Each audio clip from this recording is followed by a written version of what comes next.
Halo, Aga Kareba, Baji-Baji, saatnya Anda menyimak berita Makassar bersama saya, Freddy Cahya. Sejumlah berita menarik akan kami sajikan untuk Anda. Berikut 3 berita utama hari ini. Diduga hendak berbuat onar, polisi tangkap seorang pemuda mabuk bawa badik di kota Makassar.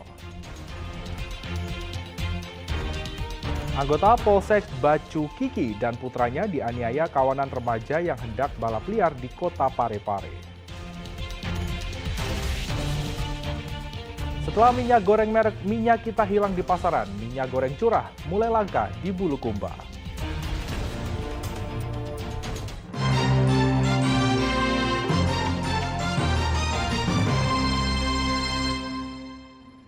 Kita ke informasi utama. Polisi meringkus seorang pemuda di Makassar yang membawa badik. Diduga pria yang berusia 21 tahun ini hendak berbuat onar karena kondisinya mabuk usai konsumsi minuman keras.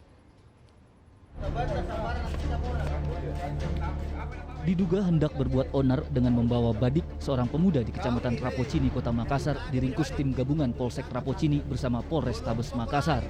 Awalnya polisi patroli mencegah tawuran dan aksi kejahatan jalanan. Selanjutnya polisi menghampiri sekelompok pemuda berkumpul, menimbulkan keributan dengan menantang warga sekitar hingga curiga bakal berbuat onar. Para pemuda pun berhamburan melarikan diri. Polisi akhirnya hanya meringkus seorang pemuda.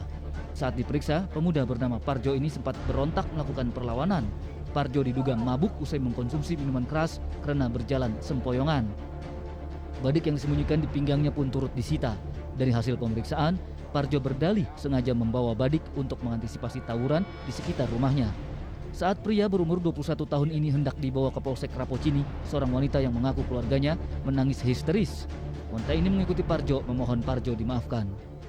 Pada saat melihat anak muda yang lagi kumpul-kumpul dan melakukan penggeledahan, kemudian didapat satu orang yang membawa sajam atas nama Parjo, dan kemudian karena wilayahnya adalah Bantai adalah Kecamatan Rapocini, selanjutnya diserahkan kepada Polsek Rapocini dan sementara diamankan di Polsek Rapocini. Alasannya dan untuk bawa sajam dari dia apa? Baik, jadi pada saat kumpul dengan anak muda, ditanyakan bahwa sekumpulan anak muda ini mengantisipasi apabila ada orang-orang dari luar yang akan masuk ke wilayah Bantai. Sehingga dia berkumpul, namun satu orang ini ada yang ditemukan untuk bawa badik. Apapun alasannya, membawa senjata tajam melanggar hukum. Parjo terancam pasal 2 ayat 1 Undang-Undang Darurat nomor 12 tahun 1951 tentang kepemilikan senjata tajam dengan ancaman 10 tahun penjara. Raisa Habu melaporkan dari Kota Makassar. Seorang bocah yang sedang bermain ponsel di Kota Makassar menjadi korban penjamretan. Hingga kini, polisi masih memburu pelaku yang telah dikantongi identitasnya.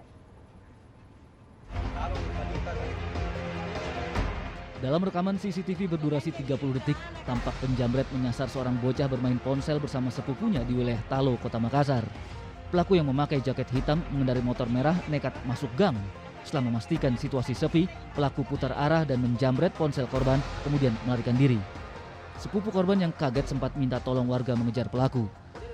Penjamret diduga sering merampas ponsel di wilayah Talo. Ya, dia duduk di sini. Ya. Terus, tapi memang kebetulan pintu itu lagi terbuka lebar. Ya. Karena jarang sekali tak buka lebar itu pintu, biasa sepotong jepat Iya, toh. iya, itu dia. Nah, tiba-tiba kemarin itu karena mungkin ada bangunan masuk, mobilnya keluar, lupa tutup, sepotong. Iya. Nah, dia masuk, mutar begini, mutar di sini, kembali keluar. Langsung jadi ditarik tuh anunya anak, HP-nya. Oh, dia tarik. Iya, langsung jadi ditarik pakai tangan kiri. Itu Nana lagi main HP memang di situ atau Iya, gimana? main HP di sini. Iya. Di sini. Sendiri, Bu? tempatnya. Berdua dengan sepupunya. Terus Iya. langsung diambil. Iya, sepupunya di situ, itu anak-anak di sini. Tapi ada aja sepupunya. Cuman mungkin sudah ada beberapa kali Bu kayak tren begitu, apa memang ada kejahatan-kejahatan yang mengintai di lorong begitu Bu? Bagaimana menurut Bu? Kalau menurut saya kemungkinan dia kebetulan lewat, dan mungkin pekerjaannya yang begitu, atau pekerjaannya mungkin kapan orang lengah melakukan nih begitu jianunya, mungkin tujuannya mereka. Sendiri Ji memang pelakunya. Sendiri aja memang Pak. Tapi Polisi telah melakukan olah tempat kejadian perkara serta pemeriksaan sejumlah saksi, termasuk menyita rekaman CCTV di sekitar lokasi penjamretan. Berdasarkan ada rekaman rekaman video CCTV telah terjadi pencurian kekerasan yang biasa disebut jambret. Di mana kejadiannya di 2027 dan kami setelah melihat rekaman kami langsung ke TKP penyelidikan. Hingga kini penyidik Reskrim Polsek Talo masih memburu penjamret yang telah dikantongi identitasnya. Andi Muhammad Sardi melaporkan dari Kota Makassar.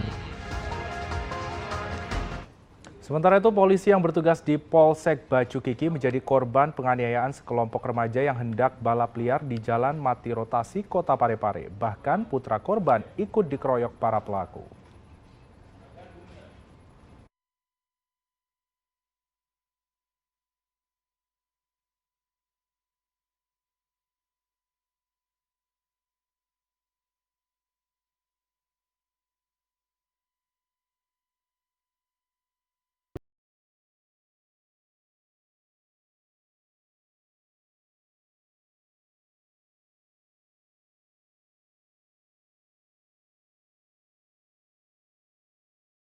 Di rotasi Kota Parepare, bahkan putra korban ikut dikeroyok para pelaku. Awalnya anggota unit Reskrim Polsek Bacu Kiki itu usai menjemput sang anak dari rumah neneknya. Dalam perjalanan pulang mengantar anaknya sebelum patroli, korban menegur gerombolan remaja yang hendak balap liar. Tidak terima ditegur, komplotan itu menganiaya korban dan putranya. Dari penyelidikan, polisi telah menangkap 15 pelaku penganiayaan. Meski kondisinya mulai membaik, korban dan putranya masih dirawat di Rumah Sakit Andi Makassau, Kota Parepare. Itu memang yang bersangkutan sedang dalam perjalanan menuju Polsek dan membawa serta anaknya. Gitu. Pada saat pemantauan situasi tersebut terhalang oleh beberapa kelompok pemuda yang sedang melakukan aktivitas kegiatan seperti mengambil ancang-ancang untuk melaksanakan kegiatan balap liar. Jadi jalanan sudah tertutup sehingga pada saat tersebut anggota berupaya untuk melakukan peneguran kepada kelompok pemuda tersebut dan kemudian mendapatkan perlakuan hingga dilakukan pengeroyokan terhadap anggota kita dan juga putranya. Kalau sejauh ini berapa orang yang diamankan, Pak? Kemudian selanjutnya setelah kita mendapatkan laporan tersebut dilakukan pendalaman. Sebelumnya berhasil diamankan 1 orang yang sedang pada saat itu di TKP, diamankan 1 orang dan kemudian selanjutnya dilakukan pengembangan dan didapatkanlah sebanyak 15 orang yang berhasil diamankan. Dari 15 orang tersebut tentunya kita akan perdalam kembali terkait dengan siapa-siapa saja yang melakukan penganiayaan terhadap anggota. Kondisi anggota sendiri Pak dan putranya? Ya, kondisi anggota sendiri dengan putranya saat ini sedang dirawat di Rumah Sakit IPB di Makassau. Ya, alhamdulillah stabil, namun demikian tetap membutuhkan perawatan. Apakah ada yang menggunakan sajam? Kemarin kebetulan tidak ada yang menggunakan sajam. Mungkin kenakalan remaja ya, karena memang sebagian besar juga usianya masih di bawah usia dewasa. Apa berstatus pelajar Pak atau? Status pelajar hanya 1 orang, selebihnya putus sekolah. Dan ada juga yang sudah dewasa dan berkeluarga. Polisi tidak menemukan senjata tajam yang dibawa para pelaku penganiayaan. Namun polisi mengamankan minuman tradisional balo yang diduga dikonsumsi kawanan remaja sebelum balap liar. Suardi Gatang melaporkan dari Kota Parepare. Kita beralih ke informasi lain, tim Animal Rescue Pemadam Kebakaran Makassar mengevakuasi piton 2 meter di pekarangan rumah warga di Jalan Urip Sumoharjo, Kota Makassar. Evakuasi berlangsung dramatis karena ular sepanjang 2 meter tersebut berontak menyerang petugas. Terekam video amatir detik-detik tim pemadam kebakaran mengevakuasi piton di pekarangan rumah warga Jalan Urip Sumoharjo, Kota Makassar. Evakuasi berlangsung dramatis karena ular sepanjang 2 meter tersebut terus berontak menyerang petugas. Mulut ular pun dibalut lakban agar tidak menggigit petugas. Piton diduga lapar sehingga masuk permukiman untuk mencari makan. Jadi cara tangkapnya tadi itu kita menggunakan alat khusus grab stick, kita tahan kepalanya dijepit supaya tidak menyerang balik sama anggota. Selanjutnya ular ini kita bawa ke kantor, nanti kita serahkan ke BKSD untuk dirilis ke tempat yang lebih layak untuk ular seperti ini. Usai evakuasi, ular dibawa ke markas pemadam kebakaran Makassar sebelum diserahkan ke Balai Konservasi Sumber Daya Alam Sulawesi Selatan.